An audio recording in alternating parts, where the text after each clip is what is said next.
बच्चों देखेंगे आप लोग अब पढ़ रहे हैं सांख्यिकी। सांख्यिकी में आप लोग को पढ़ना है पाई चार्ट।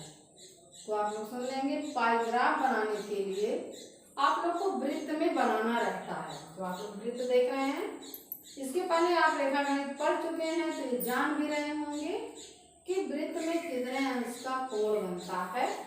तो वृत्त के केंद्र पर, मतलब जहां आप लोग गोला रखते हैं उसी को केंद्र कहते हैं। तो वृत्त के केंद्र पर 360 अंश का कोण बनता है, जो देख करके आप बता लेंगे चित्र में कि कहाँ कितने बच्चे हैं या कौन सा सबसे अधिक है कौन कम है। तो आप लोग के अगर आपकी क्लास में 60 विद्यार्थी हैं, जिसमें से आप लोग के पास अदब दे रहे हैं, आपकी कक्षा में कुल 60 विद्यार्थी हैं।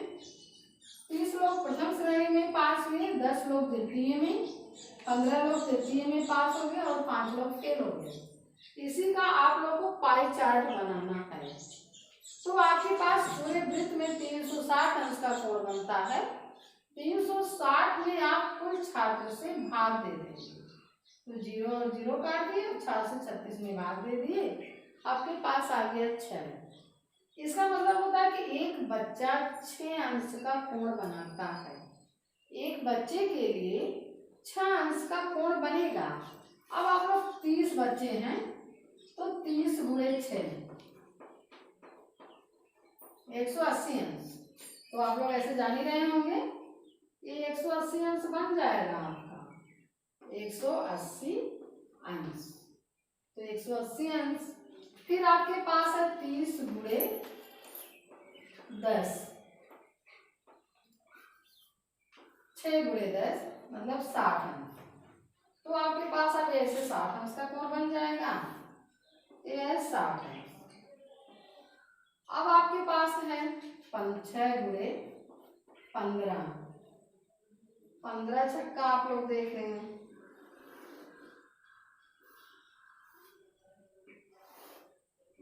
90 अंश। अब आपके पास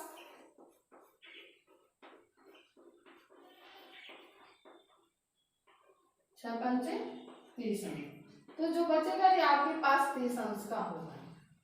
अब आप लोग देख लेंगे कि फेल कौन है, ये 30 अंश वाले फेल थे और ये 90 वाले तृतीय श्रेणी में थे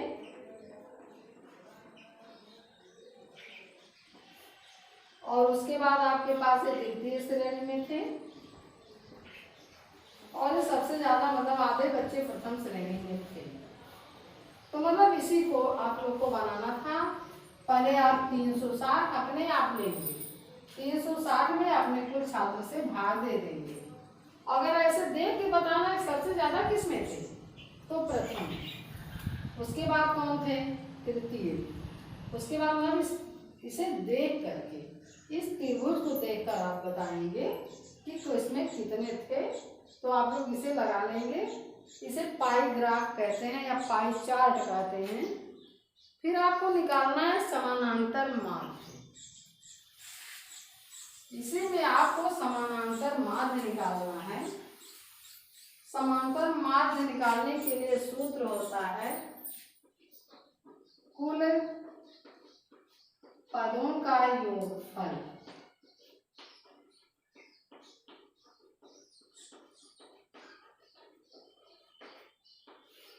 और बटे पदों की संख्या। कुल पदों का योगफल और बटे पदों की संख्या समांतर माध्य बराबर। समांतर माध्य बराबर होता है कुल पदों का योगफल बटे पदों की संख्या।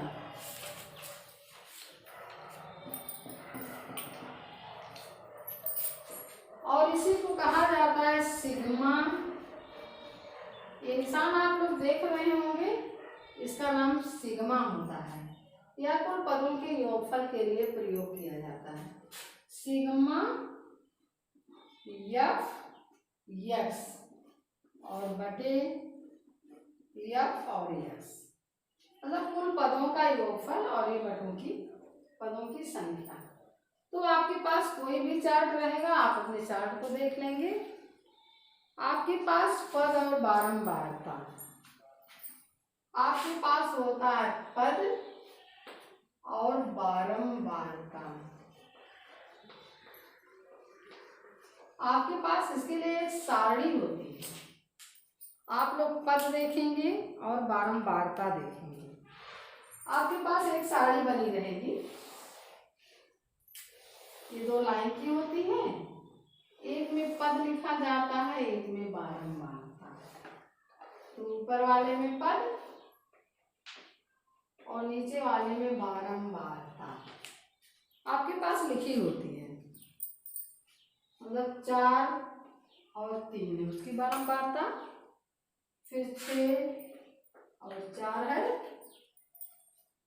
फिर 8 और 2 है, फिर 10 और 2 है, फिर 12 और 6 है, फिर आपके पास 14 और 8 है। अब आप लोग ये देख लेंगे पद और बारंबारता का मतलब क्या होता है। मतलब पद, अगर आप लोग ये विद्यार्थी थे तो ये सारे ऊपर वाले जितने भी हैं ये विद्यार्थी थे। मतलब 4 लोग 3 अंक पा रहे हैं, अगर नंबर में है तो 4 लोग 3 अंक पा रहे हैं, 6 लोग 4 नंबर पा रहे हैं, 8 लोग हैं जो 2 नंबर पा रहे हैं, फिर 10 लोग हैं तो कुछ और होगा शायद, नहीं 2 ही नंबर ये भी पा रहे हैं, लेकिन फिर भी इन दोनों को एक ही में जोड़ देना चाहिए था। तब 10 और 18 लोग को 4 नंबर दे देना था। ये किसी अंक में मिस्टेकिंग होगी चाहे जो, लेकिन खैर बुक में तो यही दिया गया है, लेकिन आप लोग यहाँ 5 कर ले रहे हैं कि 4 लोग 3 नंबर पाए, 6 लोग 4 नंबर पाए, 8 लोग 2 नंबर पाए, 10 लोग 5 नंबर पा रहे हैं, 12 लोग 6 नंबर पा रहे हैं, 14 लोग हैं जो 8 नंबर पा रहे हैं। इस तरह आपके कुल पद हो गए। तो आप पद यहाँ लिखते हैं 4 और उसकी बारंबारता है 3। फिर होते हैं संचयी बारंबारता। संचयी बारंबारता, संचयी बारंबारता में पहली बार तो ये 3 ही लिखा जाता है, लेकिन हम दूसरी बार जब लिखेंगे 6 और 4 तो इसे यहाँ जोड़ देते हैं। 4 को यहाँ जोड़ देते हैं, उसके पहले 4 तिहाई 12, मतलब 4 गुणे 3 बराबर 12 होता है। अब 12 गुणे फिर 6 गुणे 4 और धन 12, तो मतलब 6 गुणे 4 और धन 12, मतलब इसको इसमें संचय करते चले जाते हैं। तो आप लोग इसे जोड़ते जाएंगे, आप लोग जोड़ लेंगे इस तरह, तो ये आपकी साड़ी तैयार होती है। क्योंकि यहाँ अट नहीं रहा है तो फिर देखेंगे। तो पहले आपके पास है पद, फिर है बारंबारता, फिर है संचयी बारंबारता।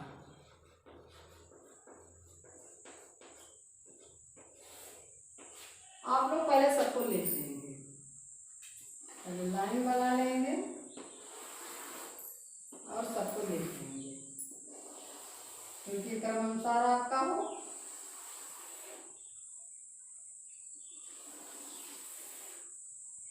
तो आपके पास जितनी लाइन हो उतनी आप लोग बना लेंगे, या आपके पास लाइन बनी रहती है उतने काम आप लोग लिख लेंगे। तो पहले होता है पद, आप लोग 4 लिखेंगे, 3 लिख लेंगे, 6 में 4 लिख देंगे, फिर 8 में 2 लिख देंगे, फिर 10 में 5 लिख देंगे, फिर 12 में 6 लिख देंगे और फिर 14 में 8 लिख देंगे। आपके पास इतने पद थे।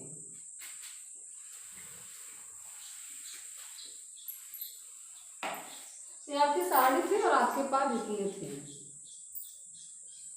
तो अब आप लोग को देखना है, अगर 4 लोग 3-3 नंबर पाए थे, कुल कितना हुआ था? 4 गुणे 3 बराबर 12। 4 में 12 हो गया। अब आपके पास देखना है दूसरे लोग कितना पाए थे, 6 गुणे 4, तो 6 गुणे 4 बराबर 24, फिर 8 गुणे 2 बराबर 16, फिर 10 गुणे 5 50, फिर 12 गुणे 6 72, फिर 14 गुणे 8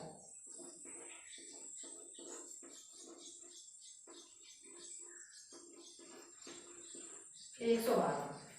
आप लोग सबका गुणा कर लेंगे, फिर गुणा करके सबको जोड़ लेंगे, जितने भी अंक हैं आपको एक जोड़ लेंगे, आपके पास आएगा सिग्मा एफ एक्स। आपके पास आएगा सिग्मा एफ एक्स भी लिखते हैं, यस भी लिखते हैं। तो आप लोग जोड़ेंगे तो 2 2 4, फिर 6 4 10, 10 4 14, 14 2 16 के 6 और आगे यहाँ से 1, तो 1 जोड़ दिए 2 हो गया, 7 2 9, 9 5 14, 14 1 15, 15 2 17, 17 1 18 के 8, हासिल 1 और आपके पास आ गए 1 2। आपके पास सिग्मा एफ एक्स हो गया 286। अब आपके पास सबको जोड़ना है बारंबारता को, तो आपके पास 4 3 7 2 9 5 14, 14 6 20 और 8 28, तो आपके पास कुल ये आ गए योग सिग्मा एफ, ये है आपके पास सिग्मा एफ और है सिग्मा एफ एक्स। तो अभी आप लोग देखे थे सिग्मा एफ समांतर माध्य बराबर, ये आपको एक बार दिखा चुके हैं, इसलिए शॉर्ट में देखेंगे, सिग्मा एफ एक्स बटे सिग्मा एफ, आपका यही सूत्र है। आप लोग इसी को लगा लेंगे 286 और बटे 28। अब आप पास देखेंगे कितने से भाग जा रहे हैं, 2 से तो जा रहे हैं, ये 14 हो गया, 2 1 9 2 4 2 3 6। अब आपके पास तो भाग शायद नहीं जाएगी, मतलब 143 बटे 14। अगर अंक ए था तो आपके पास इतना आ रहा है 143 बटे 14, मतलब 14 1 14, और आपके पास नहीं जा रहा है तो दशमलव लग गया ना, 10 दशमलव आप 14 से भागने जा रहे हैं, 14 1 14, 3 में नहीं जा रहा है तो 0, फिर दशमलव लगाए 30 हो गया, 14 दूनी 28, फिर हमारे पास बचा 2, फिर 14 1 14, मतलब 10.21 पॉइंट आपके पास आ रहा है। तो आप लोग देखेंगे कि इसमें 10 कहाँ आ रहा है, आप लोग को ये देखना है, उत्तर आपके पास है 10.21। अगर निशान लगाना होता तो ये आपके पास 12 हो रहा है, मतलब जैसे औसत निकाला जाता है कि एक बच्चे का औसत कितना होता, तो 10.21 यही आप लोग का आंसर होता है कि 10.21 पॉइंट हर बच्चे का औसत होगा अगर क्रिकेट में होता तब। तो इस तरह आप लोग अपने सवाल को लगा लेंगे। फिर आप एक दूसरा सवाल देख लेते हैं।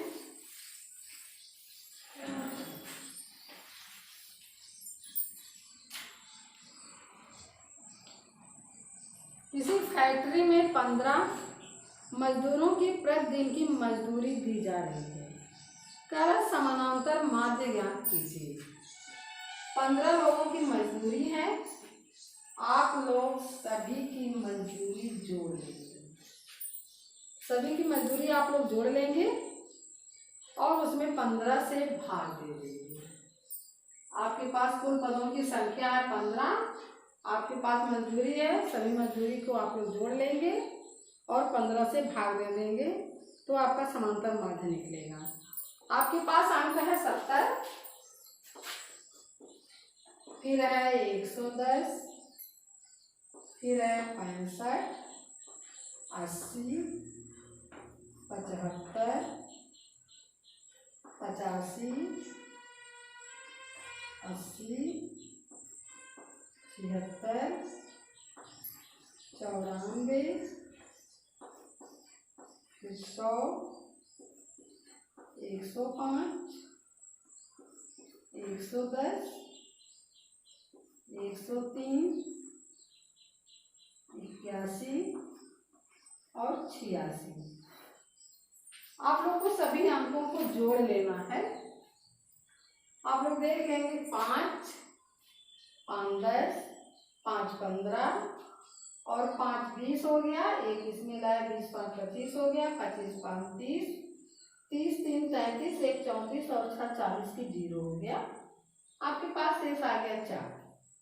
आप लोग 4 को जोड़ लिए, 7 4 11 हो गया, 1 12, 12 6 18, 18 2 20 और 6 26, 26 4 30, 30 3 35, 35 8 41 और 41 8 49, 1 50, 6 56 और 4 60, 5 65, 1 66, 66 और 16, 6 6 12 2 80, 1 6 1 7 1 8।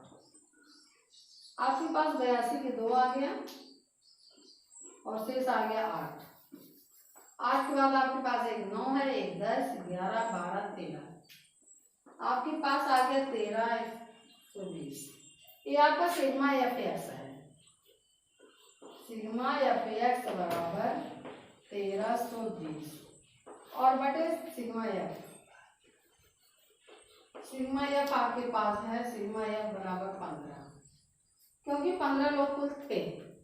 अब आपके पास है 1320 बटे 15। अगर आप भाग आपको आ रहे तो आप 15 से डायरेक्ट भाग दे देंगे, अगर नहीं आ रहा तो आप 5 से भाग देंगे। 5 3 15 और 5 दूनी 10, 5 6 30 और 5 4 20। अब आप 3 से भाग दे देंगे।